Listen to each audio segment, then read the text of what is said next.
अरे बेली चमेली न भावेला हो हमरा मैया के तनिको सोहालान हो। अरे बेली चमेली न भावेला हो हमरा मैया के तनिको सोहालान हो। बट उनकर पसंद रउलवे के और हउलवे के तोरी लई हेरे मालिन बगवन में से ताजा ताजा तू फूल अड़ौलावे के। तोरी लई हेरे मालिन बगवन में से ताजा ताजा तू फूल अड़ौलावे के।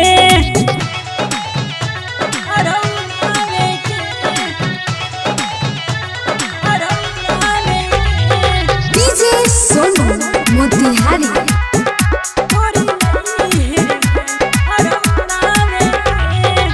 हर साल माई आवेली नवरात में, आवेली नवरात में ले ले आवेली अपन बघवो के साथ में हो, बघवो के साथ में।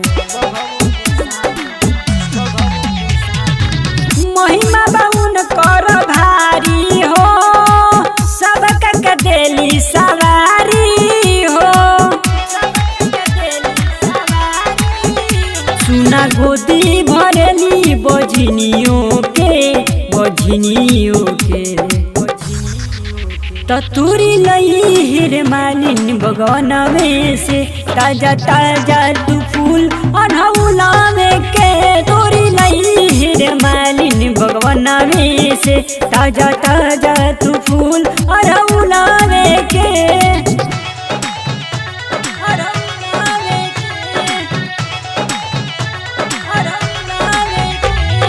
डीजे सोनू मोतिहारी।